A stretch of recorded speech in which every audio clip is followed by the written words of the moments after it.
Presidente Alessandro Barcelos, o que é pífio? Pífio é ver uma estrutura de um grande clube de futebol ser tratada e mal gerida, ser maltratada e mal gerida, de forma que inviabilize a continuidade da prática de um esporte, que é o futebol, paixão de milhões de brasileiros. E o que não é nada patético? Nada patético é poder consolidar com trabalho, com persistência, com qualidade, né? A busca de vitórias, de títulos, e junto com isso fazer com que ao lado sempre dessas conquistas a gente consiga ter um equilíbrio econômico financeiro. Essa receita e é algo que não é patético, é necessário que aconteça, não só no internacional, mas no futebol brasileiro, nos clubes que estão lutando aí para se manter.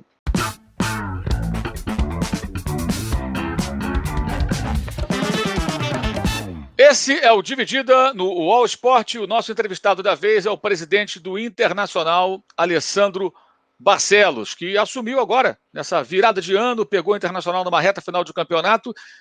Podemos dizer, presidente, que agora, em março, né, final de fevereiro, terminou o Campeonato Brasileiro, e em março, efetivamente, começou a sua gestão. Como é que o senhor define essa transição e o começo do seu trabalho à frente do Inter? Bom, Mauro, é um processo atípico, diferenciado, né? Nós tivemos uma eleição no meio de uma temporada, algo nunca, de alguma forma, nunca, não é corriqueiro, não é normal que aconteça, né? Principalmente aqui no Internacional, que tem dentro do seu estatuto a previsão legal de uma eleição após o final de uma temporada, e, portanto, no momento em que a gente termina uma temporada, se prepara para a nova, um espaço para a construção. Não foi assim, né? Para nós, coube esse momento diferenciado de uma eleição que a gente teve todo cuidado, mesmo sendo uma eleição bastante disputada. Aliás, a maior eleição de um clube de futebol da América Latina, com mais de 29 mil sócios votando. Tivemos uma expressiva votação, 2/3 desses votos. O presidente eleito no Esporte Clube Internacional com o maior número de votos, que nos traz uma grande responsabilidade, mas traz também essa responsabilidade nesse momento, no meio de uma pandemia, no meio de uma temporada, né, entre um campeonato, de tratar das coisas do clube como elas devem ser tratadas, ou seja, os interesses do clube acima, inclusive neste caso, de qualquer convicção, de qualquer projeto, porque naquele momento a gente precisava olhar para dentro de casa, olhar para a equipe e fazer com que a gente agregasse força. O Inter talvez tenha sido das equipes que tiveram eleições na mesma condição em meio da temporada, o único clube que cresceu após esta eleição, né? E isso foi fruto de uma transição que a gente conseguiu fazer de forma bastante civilizada, pacífica, organizada, e ao mesmo tempo a decisão que tomamos quando ganhamos a eleição, mesmo tendo um projeto que se diferenciava daquele momento do clube, nós apostamos muito, né, no elenco que estava disputando o Campeonato Brasileiro, na comissão técnica que estava disputando o Campeonato Brasileiro, e foi assim que a gente fez, e foi assim que a gente assume o clube a 9 pontos do líder, em 6º lugar no Campeonato Brasileiro, e chegamos a disputar o título até a última rodada. Isso demonstra, né, na minha opinião e na opinião do nosso Conselho de Gestão, a importância que a gente tem para as questões do clube acima de qualquer convicção. Bom, passado esses 60 primeiros dias, mais ou menos, lá no dia 25 de fevereiro se conclui, então, essa temporada, nós imediatamente iniciamos um processo de implementação do plano de gestão, do projeto de gestão que foi aprovado nas urnas. E aí a recomposição toda, né, da comissão técnica, a reavaliação e organização do grupo de atletas de várias áreas do clube, com a profissionalização ainda maior, com a busca de profissionais, com a reorganização, com a forma de tratar, né, as questões financeiras, enfim. Esse foi a nossa virada de ano e o nosso final de temporada, e aí há pouco mais, aí, talvez de 30 dias, 35 dias, estamos implantando de fato aquilo que nos levou a assumirmos a presidência do Internacional. Agora, presidente, a proposta da sua gestão, ela envolve um quarteto de executivos, né?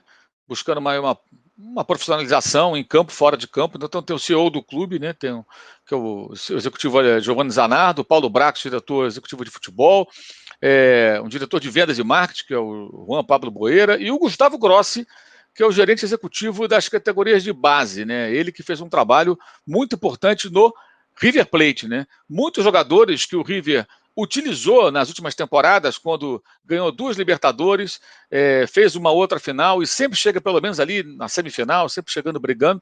Muitos jogadores passaram aí por esse trabalho do Gustavo Grossi. E no meio disso tudo, acima disso tudo, Miguel Ângelo Ramírez, o técnico desejado por muitos clubes brasileiros, jovem treinador que fez um grande trabalho no Independente Del Valle, né? Ou seja, é uma mudança muito grande, né? Como isso tudo vai funcionar? Esses departamentos, como isso vai funcionar para desembocar, imagino eu, num time que jogue bem e vença? Então, é importante contextualizar, né, ao longo do último período, como que a gente chega até aqui, né? O Internacional teve um ciclo vitorioso, né, com as grandes conquistas do Mundial, das 2 Libertadores. E esse ciclo ele durou cerca de 20 anos, né, com um modelo de gestão que teve os seus acertos e teve os seus erros. Nós que convivemos com o Internacional e que aprendemos com o Internacional também, entendemos que chegou o momento da gente fazer uma mudança de ciclo, né? O Internacional vinha com um modelo de gestão muito calcado, né, na venda de atletas para fazer com que essas vendas sustentassem o seu negócio. Isso deu certo durante um período, mas graficamente é possível observar que o futebol cresceu muito, e com isso cresceu muito as despesas, os custos, né, e não na mesma proporção as vendas. E o que aconteceu, o Internacional não consegue mais suprir as suas necessidades apenas com a venda de jogadores. Ela passou a fazer parte de uma importante receita, mas não o suficiente como era antes, para que as contas fechassem. Isso vai acumulando déficit. O Internacional hoje tem uma dívida de 600 milhões de reais e precisa pagar dessa dívida, não frente. E para isso nós fizemos todo um trabalho importante dentro do clube, né, desde que assumimos, para que a gente possa implantar um projeto que tem como grande pilar o equilíbrio econômico e financeiro, né, e as conquistas dentro de campo. E isso se faz, evidentemente, com investimento em profissionais, isso se faz com trabalho, com metodologia, e ela está sendo aplicada, como tu disseste, em todas as áreas do clube, a começar pela presença de um CEO que vai, digamos assim, organizar e orquestrar esse trabalho, né, com a presença no futebol do Paulo Brax, no marketing do Juan.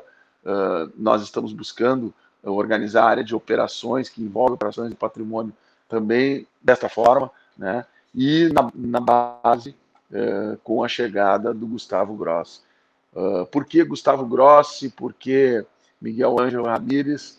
Porque também nós temos como objetivo principal desse próximo período, né, fazermos times competitivos, sermos protagonistas esportivos, mas utilizarmos ainda mais as categorias de base, utilizarmos ainda mais a ciência de dados como elementos que melhorem a eficiência de um futebol, né? Não é possível que a gente consiga conviver com um modelo de tentativa de acerto e erro, onde se faz aí 10, 15, 20 contratações e no final da avaliação de um período se tem 2, 3 jogadores que aprovam realmente, né? Nós temos que errar menos, nós temos que fazer mais com menos. E para isso a gente precisa de ferramentas, a gente precisa de profissionais que nos ajudem e que serão cobrados para que a gente busque os melhores resultados. O Internacional não tem recurso sobrando, pelo contrário, falta recurso. E nós não podemos desperdiçar recursos. E quando eu falo em não desperdiçar recursos, eu falo numa maior eficiência, uma maior qualidade no trabalho, para que isso tudo se reflita na condição de termos um equilíbrio econômico-financeiro ali na frente.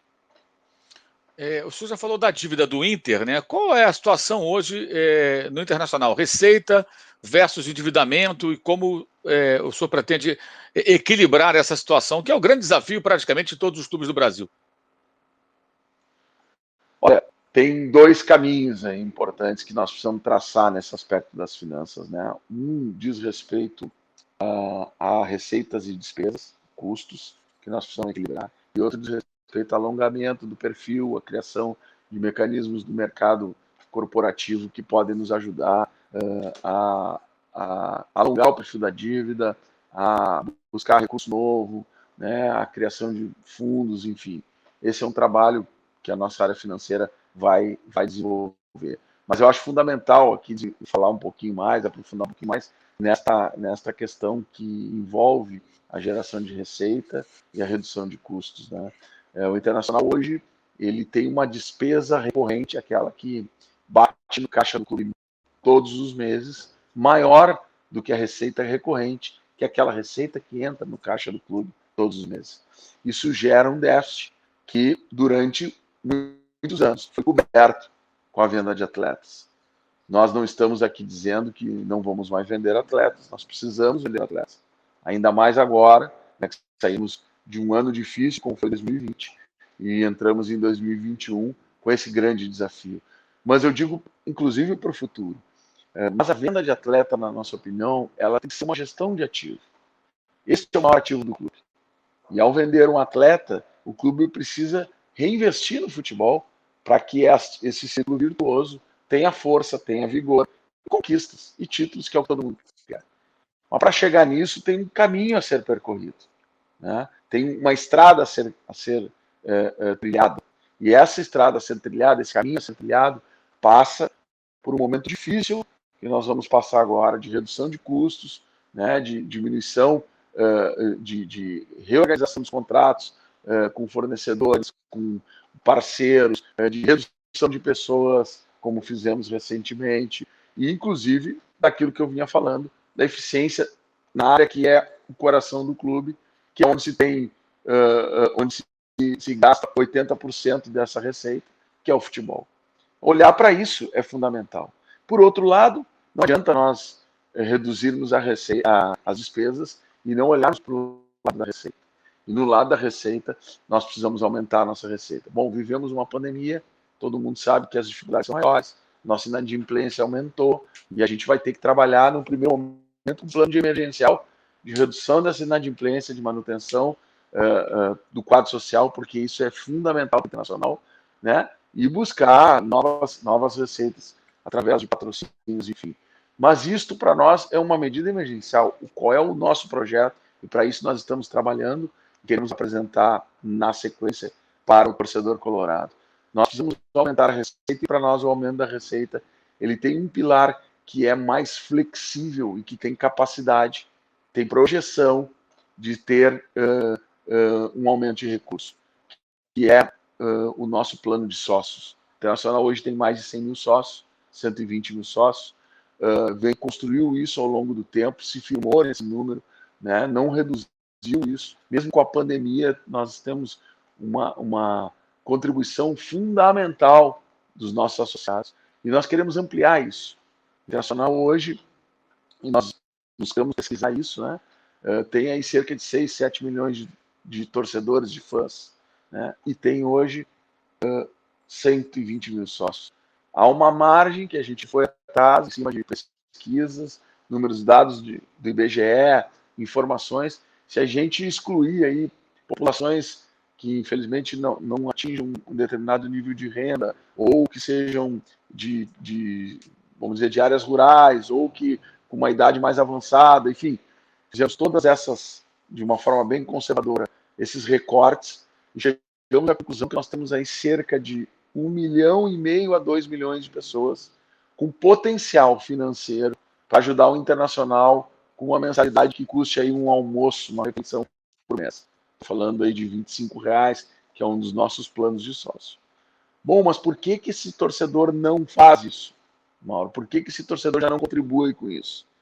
Simplesmente porque, na nossa opinião, também a partir das avaliações que fizemos, esse torcedor ele tem um grande atrativo para ser sócio do Internacional, além da sua paixão, além da sua contribuição quase que moral e cultural com o clube, né? Mas a de ir ao estádio, a de ir ao jogo. E nós temos um estádio com capacidade limitada a 50 mil pessoas. Então vejam bem, se eu tenho 120 mil sócios habilitados, 70 mil num grande jogo não poderão assistir. Bom, mas assim mesmo se mantém sócio. Por que a gente não amplia? Porque a gente não está oferecendo aquilo que o torcedor quer, que é levar o Beira-Rio, levar o Internacional até esse torcedor que está distante, por exemplo, da capital, está em outras cidades, ou que até mesmo está na capital, mas não consegue vir ao jogo. E esse é o nosso desafio agora, é conteúdo digital, é experiência, é informação, é conteúdo exclusivo, é trabalhar com mídias alternativas para que a gente possa, como outros clubes já fizeram, chegar a esse torcedor e oferecer a ele uma condição de acompanhar o clube de uma forma mais próxima, de uma forma mais presente, e que ele se sinta valorizado com isso. Esse é o desafio da nossa área de marketing. Para isso, já demos start a esse trabalho. O pessoal está trabalhando para que a gente possa, o mais rápido possível, oferecer isso. E com isso, voltando ao assunto de finanças, trabalharmos a questão da redução, né, dos custos e o aumento da receita pelo outro lado. Quantos sócios torcedores o Inter tinha quando começou a pandemia e hoje 120 mil? Esse número caiu? Caiu quanto? Como é que o senhor avalia também essa flutuação aí do número de associados em meio a tudo que a gente está vivendo? A nossa inadimplência está girando em torno de 25%, né? 20%. Ela já teve menos de 8%, né? E nesse momento da pandemia ela cresceu um pouco. Então, ainda assim, a gente ainda tem um número acima de 100 mil sócios, né? Mantendo as suas mensalidades em dia, o que nos dá condição, né, de manter o clube vivo, funcionando com uma receita que é certa, ordinária e que faz a diferença demais, principalmente naquele cumprimento dos compromissos mensais que são rigorosos e que o clube assumiu. Então, com isso a gente consegue, né? E eu digo sempre, quando a gente faz uma contratação, quando a gente traz alguém seja no corpo funcional, seja como atleta profissional, eu digo que o Internacional tem um mês de 30 dias, né? E a gente tem procurado rigorosamente cumprir com isso. E eu tenho certeza que a contribuição social ela tem sido um dos elementos que nos dão a segurança de fazer esta afirmação quando a gente convida um profissional ou contrata um profissional para trabalhar no clube. O clube já reduziu em quase 3 milhões de reais a folha de pagamento, né? Como é que isso foi feito? É preciso reduzir mais? Então, todo mundo sabe que os contratos de futebol têm uma legislação específica, né, Mauro? E essa legislação específica ela exige que, ao contratar um jogador, você tenha que cumprir com esse contrato como empregador, né? E aí é uma opinião pessoal, uma opinião minha, de quem viveu na vice-presidência de futebol aqui do Internacional no período recente, e vejo também os clubes essa dificuldade na hora da contratação, né? Você fazer contratos longos com jogadores que muitas vezes não se tem aí uma clareza, nem sequer se é uma aposta, mas, né, um contrato que onera o clube de uma forma que, quando isso não dá certo, você fica com a sua folha bastante pesada. Esse é um cuidado que tem que se ter na eficiência. Todo mundo vai errar nas contratações. De fato, isso não é nada, não tem método infalível, mas você pode reduzir seus erros, né? Seja no tamanho do contrato, no prazo, no valor, né? Na forma de contratação, nas cláusulas contratuais, né? Por exemplo, atletas com renovações automáticas, e aí depois você vê que não se encaixou no modelo, não se encaixou na forma do clube, mas o clube é um clube sério, um clube pagador, é um clube que cumpre com as suas obrigações. Isso gera uma certa zona de conforto que acaba todo mundo tendo prejuízo nisso. Então, cuidado com as contratações, né? Um maior cuidado com as contratações é uma forma de você economizar, eu diria assim, ou ter mais tranquilidade na gestão de um grupo, né? De uma folha de pagamento. Isso a gente tem procurado fazer para frente, mas a gente tem o para trás, aquilo que já está.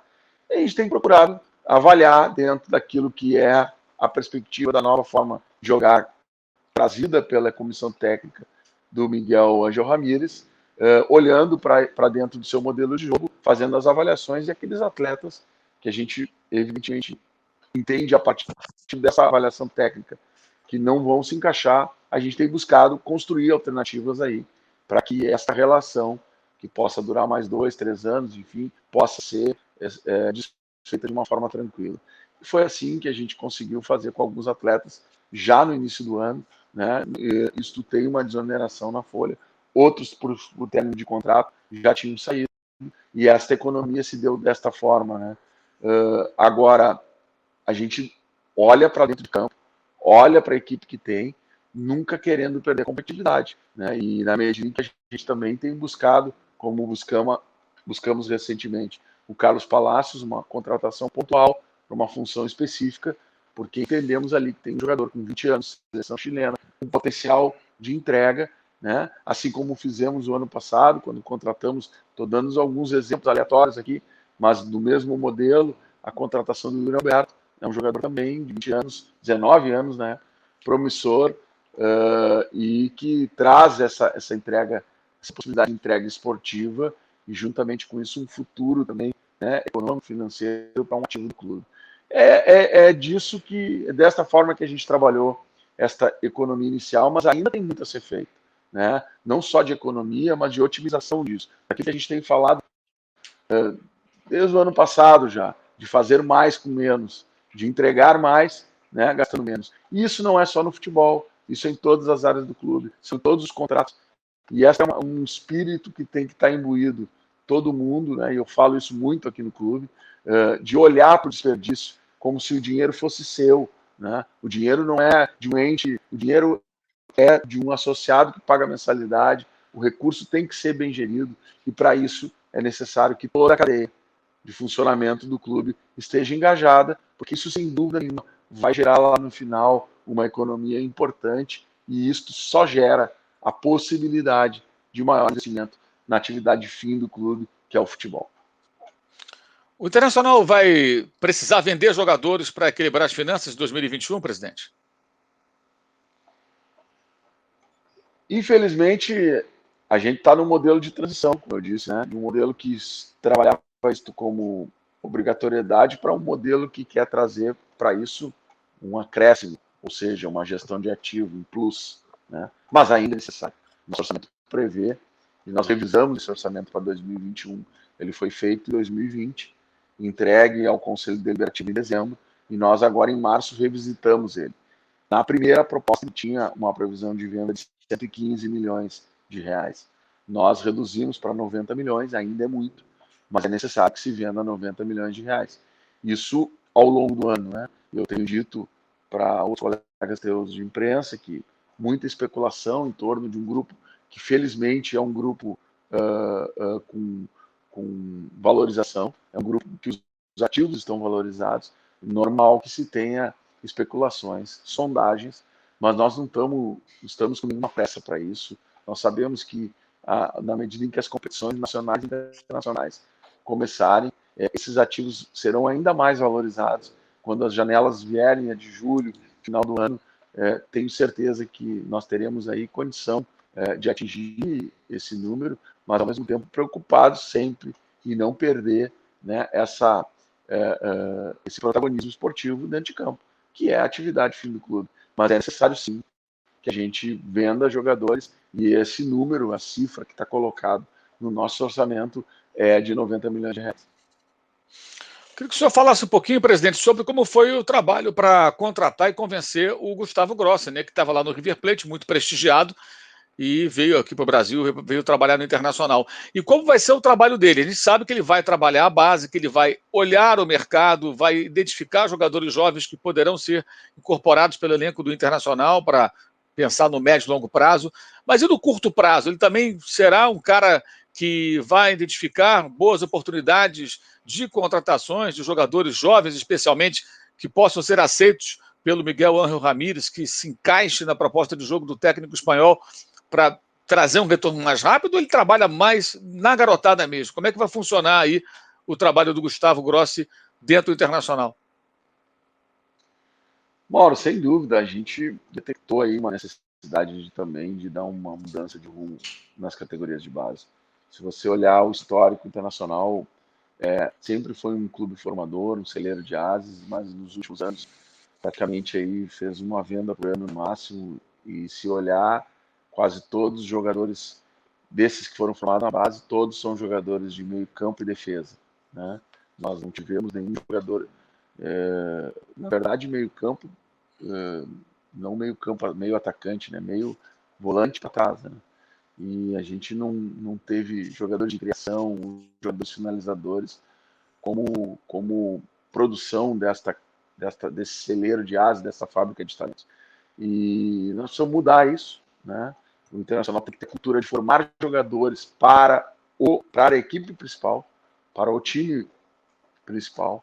Nós temos uma meta, né, de em 24 meses, 40% da nossa equipe vai ser de jogadores oriundos da base, né, no mínimo 4 jogadores titulares desse time.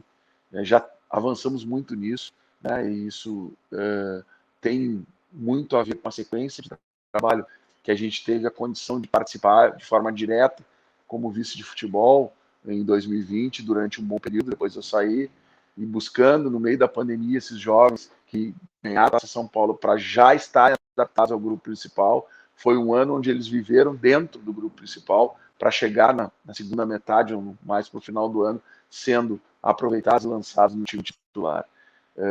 Com a chegada do Gustavo, um profissional que já mostrou o seu valor, né, num trabalho excelente, colocando o River Plate como um dos celeiros da América em revelação de jogadores jovens no último período. Não é um trabalho de curto prazo. Repito, não é um trabalho de curto prazo. É um trabalho que precisa de fôlego.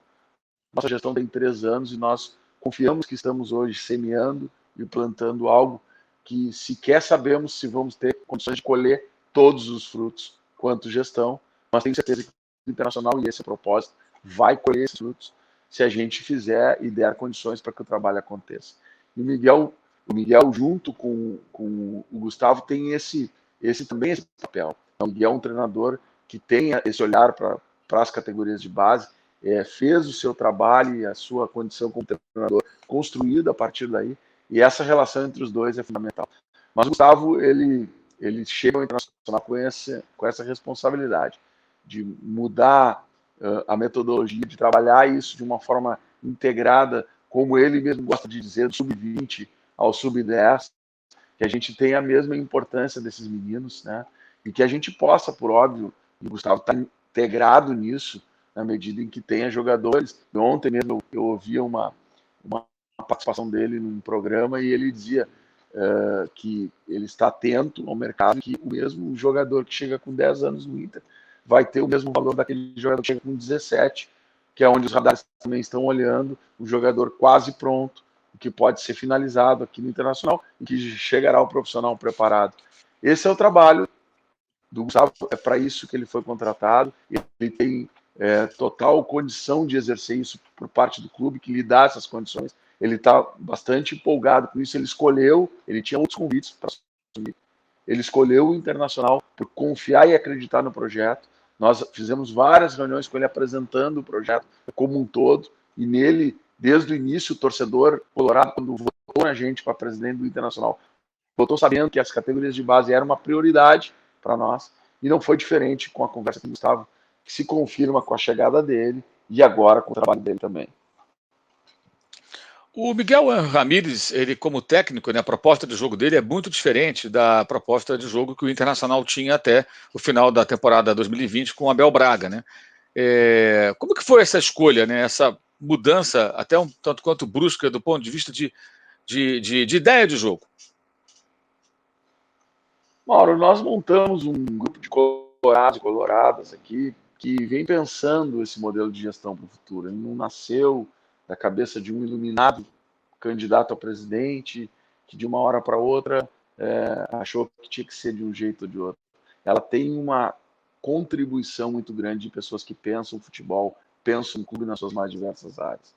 E a gente vem há muito tempo trabalhando com isso, com a ideia de, primeiro, um projeto que dê protagonismo às categorias de base, um projeto que acredite na ciência de dados, né, que tenha em cima dessas ferramentas também uma parte do poder de decisão, né? Eu sempre digo, os números eles refletem aquilo que é a entrega, né? Muitas vezes de coisas objetivas no futebol, né? De distância percorrida, de assistências, de passes, de gols. Óbvio que tem que ser tudo contextualizado dentro de qual campeonato, de qual situação, né? Não são números frios, mas isso nos ajuda, e isso está provado em outros esportes, inclusive, nos ajuda muito a errar menos. E o Miguel é um profissional que tem experiência dentro de campo e tem experiência também fora de campo com esses instrumentos, com essas ferramentas. Da mesma forma que o Gustavo, que a gente acabou de falar.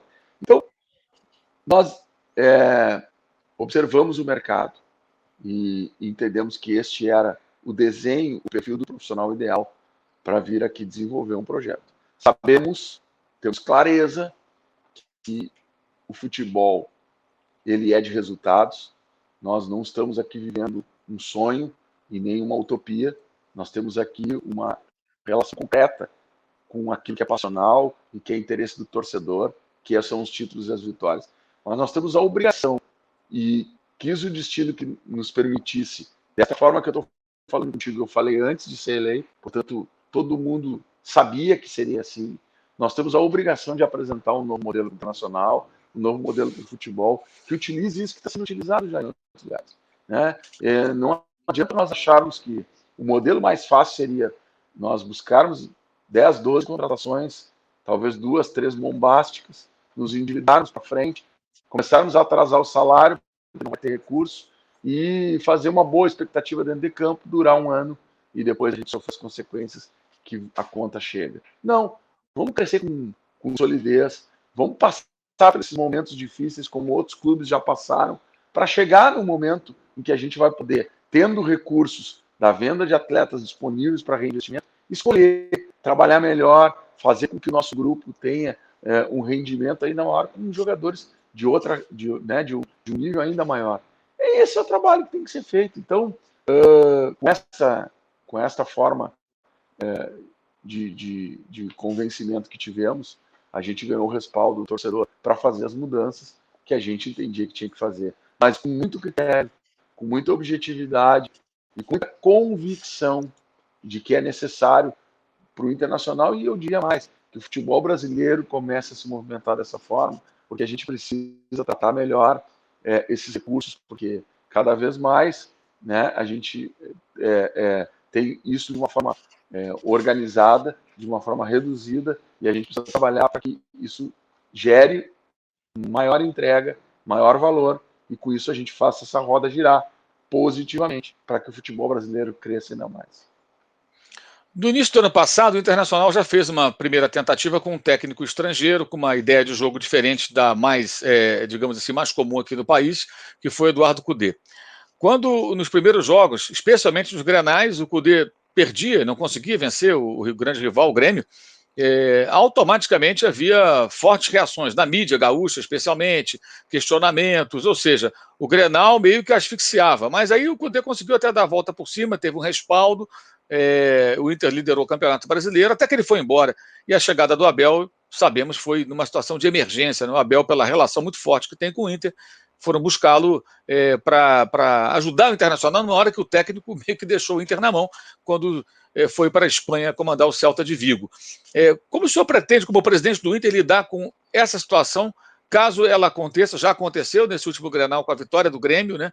Digamos que o Ramires também não tem um bom início em Grenais, que o Inter não ganhe o título gaúcho, o Grêmio seja o campeão. Situações absolutamente possíveis, até porque o Grêmio já tem um trabalho de mais tempo, né, em relação ao Inter, que está passando por transformações mais profundas. Como dar respaldo a uma comissão técnica, a um jovem treinador, diante desse fogo cruzado, que a gente sabe, é certo acontecer caso o Internacional não tenha resultados imediatos. E eu pergunto isso porque, como o senhor já deixou bem claro, é um trabalho de longo prazo, né? Não se espera, me parece, resultados imediatos. Vai demorar um pouquinho e os obstáculos, eles evidentemente vão aparecer. Como dar respaldo a essas pessoas numa rivalidade tão grande e tanto imediatismo que caracteriza até a imprensa esportiva brasileira, não é só no Rio Grande do Sul, não? Esse é um dos grandes desafios que a gente tem, né? A gente tem procurado ser bastante transparente na relação com o torcedor, na relação com a imprensa, evidentemente sempre resguardando os interesses do clube, mas deixando claro que não é uma mudança simples, uma mudança complexa. Ela tem o elemento financeiro sempre presente. Nós precisamos reequilibrar as finanças do clube. Portanto, nós precisamos fazer com que o nosso grupo, que não é um grupo em nenhum momento questionável, pelo contrário, é um grupo vitorioso, um grupo que vem trazendo resultados, entregando resultados por muito pouco. Nós não fomos campeão brasileiro no último campeonato. A gente confia muito nesse grupo, né? E confia muito nessa comissão técnica. Então, trabalhando com essa transparência, trabalhando com isso, é um dos elementos. Agora, é necessário que a gente tenha convicção de que é um trabalho que tem que evoluir. Ninguém aqui também vai deixar, eu dizia isso outro dia numa rádio aqui do Sul, ninguém aqui vai deixar como não deixamos no primeiro momento, quando assumimos o clube, tínhamos a convicção de que precisávamos de algumas mudanças. Mas acima dessa convicção estava o Internacional em uma competição em que ele podia ser campeão. E nós abrimos mão de tudo isso para trabalharmos pela busca do título, né? Nesse momento, daqui para frente, também nós temos as nossas convicções, mas nós vamos cobrar resultado. Nós queremos que evolua. Agora, nós sabemos que o prazo de evolução, que o tempo de evolução, ele é maior do que muitos trabalhos que são conquistados, resultados de forma mais instantânea. É necessária essa transformação e nós estamos comunicando isso o tempo todo para que a gente tenha o mesmo relógio de tempo. Eu sei que é difícil, mas que a gente vai trabalhar para que o relógio seja o mesmo e que a gente consiga dar condições técnicas de estrutura para que esse trabalho se consolide agora. Isso não quer dizer, e eu sou um cara muito otimista, eu enxergo sempre o copo meio cheio, em vez de meio vazio. Não quer dizer, não tem nada proibido. Pelo contrário, temos convicção e certeza de que é possível. Sabemos que não é certo, mas é possível que o Internacional seja campeão nos campeonatos que disputar com essa equipe, com essa comissão técnica no primeiro ano, no primeiro mês, no segundo mês. Né? Não tem essa desconfiança. Nós sabemos que a mudança de jogo, de forma de jogar, de adaptação, ela demora mais. Mas isso não impede, com o grupo que temos, aliás, um grupo que tem se caracterizado durante esse período por se adaptar aos modelos de jogos. Tinha um modelo com o Cudê e outro com o Abel. Liderou a competição com o Cudê e liderou a competição com o Abel. Né? Então, é um grupo que tem essa condição por ter jogadores, né, com esse grau de entendimento maior, com uma capacidade. E é evidente que vamos fazer ajustes, estamos fazendo, é evidente que estamos atentos ao mercado, né? Mas ela não nos coloca impeditivo nenhum esse momento, não nos coloca esse momento impeditivo nenhum de sermos protagonistas máximos em competições que vamos disputar. Presidente, nós temos hoje no futebol brasileiro uma situação em Minas em que também são dois grandes rivais, né, uma situação parecida com a do Rio Grande do Sul, né, e um deles, o Cruzeiro, da segunda divisão, vivendo a maior crise de sua história, e o Atlético com um time muito forte na Série A, com uma proposta de gestão muito diferente da sua, né, ao contrário do que acontece no Inter, o Atlético tem lá quem o apoia, contrata os jogadores, a dívida crescendo, eles acreditam que vão resolver isso lá na frente, com resultados, venda de jogador, sei lá, enfim, mas o fato é que há uma grande diferença entre Cruzeiro e Atlético hoje. No Rio de Janeiro, o mesmo acontece em relação a Flamengo, Botafogo e Vasco. Ainda o Fluminense, que conseguiu vaga na Libertadores, mas mesmo entre Flamengo e Fluminense há uma grande diferença, uma grande distância, né, de investimento, potencial de investimento, pelos momentos vividos por esses clubes. E no Sul, ao contrário, no Sul, tanto o Grêmio quanto o Inter, né, cada um à sua maneira, vem se mantendo, depois que o Inter voltou da Série B, especialmente, depois do seu rebaixamento, né, o Internacional brigou pelo título, foi vice-campeão brasileiro, o Grêmio foi vice-campeão da Copa do Brasil, os dois estão de novo na Libertadores, ou seja, são frequentadores da competição internacional. Qual a importância para o Inter de ter o Grêmio também forte e o contrário, né, para o Grêmio ter o Inter forte? Isso de que maneira beneficia o futebol gaúcho, obviamente, mas o futebol do Internacional, ter o seu rival também ali brigando por coisas grandes? Eu acho como tudo na vida, Mauro, o desafio é a régua alta, né? É também a competitividade, né? E acho que isso tem ajudado os dois clubes, historicamente, né, a estarem sempre motivados na rivalidade, motivados no trabalho, motivados nos resultados, né? E isso faz com que, evidentemente, a gente cresça ainda mais. Eu acho que é bom para o futebol gaúcho, bom para o futebol brasileiro, né? Essa competitividade tem sempre um olhar positivo. Agora, a gente tem que fazer a nossa parte, né? Olhando para o internacional, eu costumo dizer isso, já tivemos aí personalidades, pessoas que se importam muito mais com o adversário do que com a gente. A gente tem uma preocupação muito grande aqui em fazer as coisas funcionarem, entregar para o torcedor aquilo que ele mais quer, que são títulos e conquistas. E para fazer isso, a gente vai ter que trilhar um caminho bastante duro, né? Que outros clubes já trilharam ou alguns estão trilhando. Mas a gente aquele famoso ditado, não existe almoço grátis, né? Vale num contexto mais amplo para isso. Não tem como chegar no final sem passar pelo caminho, né? Não existe um atalho. E nós vamos trabalhar para isso. Nós vamos enfrentar questões concretas, né, que estão colocadas no nosso caminho, como, por exemplo, a falta de títulos e conquistas e a dívida que o Inter tem.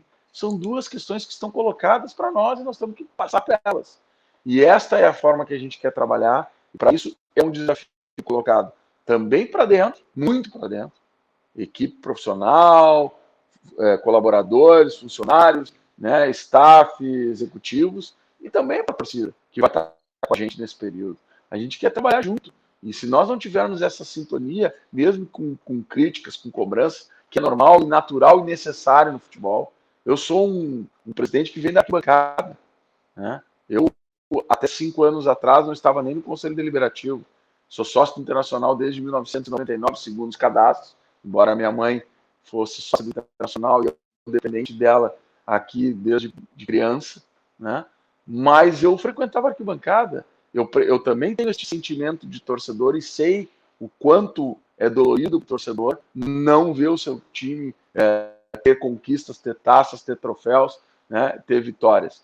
Então, isto vem para dentro de um ambiente profissional, onde também a gente busca, né, essa experiência profissional de gestão para fazer essa química funcionar. Quer dizer, todo mundo aqui quer ganhar, precisamos ganhar, mas precisamos ter uma gestão profissionalizada.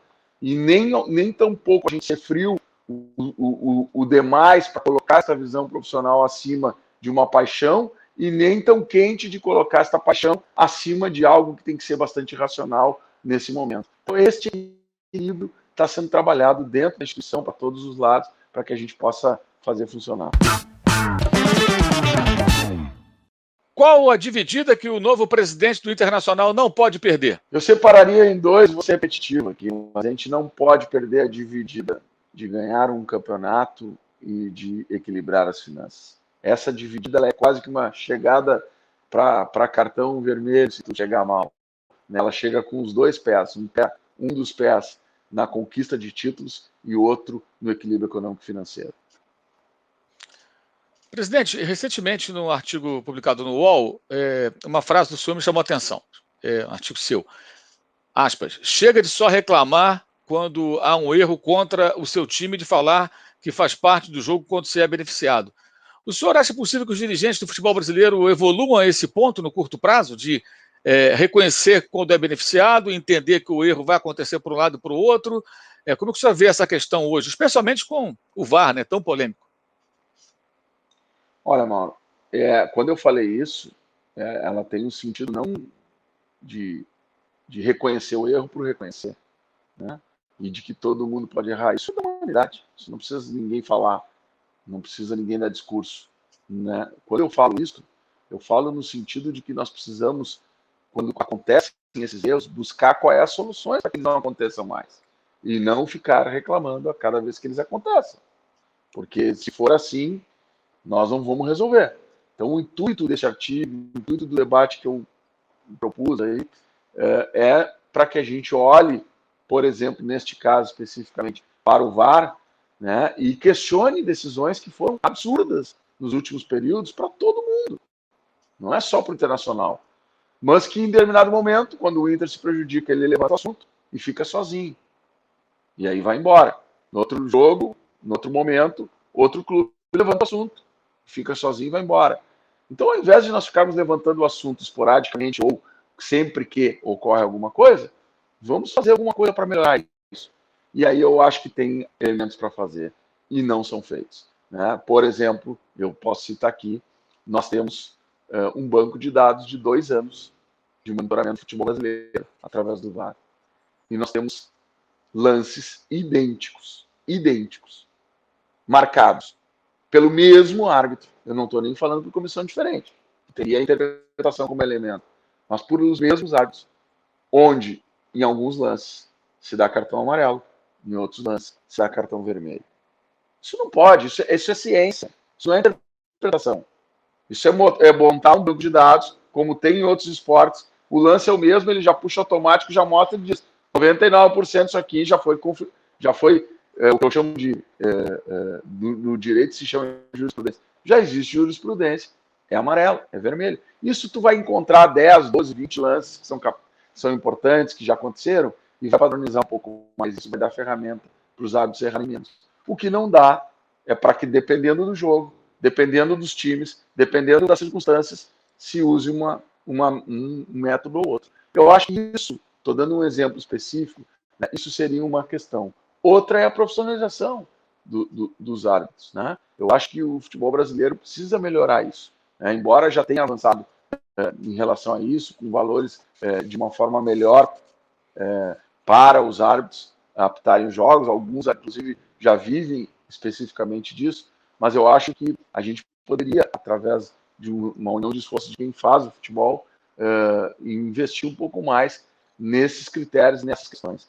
Essas sugestões elas já foram dadas, né, para a CBF pessoalmente, já falei isso, né, e, enfim, a gente espera que as coisas aconteçam para melhorar, para que a gente não fique todo ano, como foi o ano passado, vários colegas de imprensa aí, o ano passado não, esse campeonato que terminou esse ano, a gente ainda está com o tempo dos anos normais, mas nosso calendário foi diferente.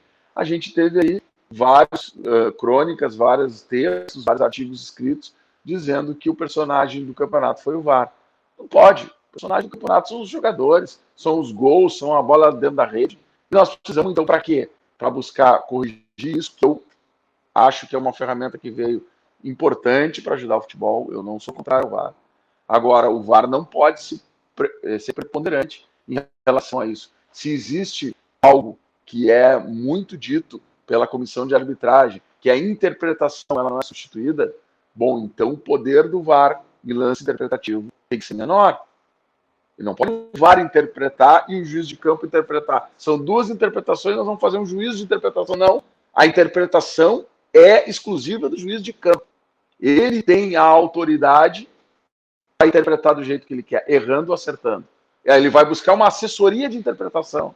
Não, aí não é. O VAR é objetivo. Ou é ou não é. Então, a discussão que nós ouvimos em áudios dão conta de interpretações diferentes. De um lado, a câmera, o cara que está lá na sala, e de outro, o juiz de campo. Mas a regra diz que o juiz de campo tem a determinação. E muitas vezes o que a gente viu foi o VAR mudar interpretação de árbitro no momento lance. Aqui no Brasil, o árbitro de vídeo ele faz um trabalho de convencimento do árbitro de campo daquilo que ele acha, né? Muito comum isso, né? Ele convence, né? Olha, eu estou vendo aqui, estou revendo de novo. Olha, você está errado, eu estou certo. Ele não assessora, né? Nas dúvidas objetivas. É um problema gravíssimo. Acho muito importante que realmente os dirigentes, como o senhor, se manifestem contra isso nessa linha de uma maior objetividade, né? Na utilização desse recurso para melhorar o futebol, não para piorar o futebol, como às vezes acaba acontecendo. Presidente Alessandro Barcelos, muito obrigado pela entrevista, muito sucesso na sua empreitada à frente do Internacional, muito legal conversar com o senhor e conhecer um pouco mais das ideias que leva ao Internacional, que fogem e muito do lugar comum, né, daquela mesmice, como o senhor disse, né? Eu divido o clube, contrato os jogadores e aposto tudo num resultado. Se ele não vem, a dívida fica para um outro presidente, e é por isso que muitos clubes do Brasil, quase todos, vivem hoje uma situação econômica muito difícil, né? E com equilíbrio é possível ir muito além. Muito obrigado mais uma vez, sucesso na sua empreitada à frente do Inter. Esse foi o Dividida no All Sport com o presidente do Internacional, Alessandro Barcelos. Ficamos por aqui, até a próxima, saudações.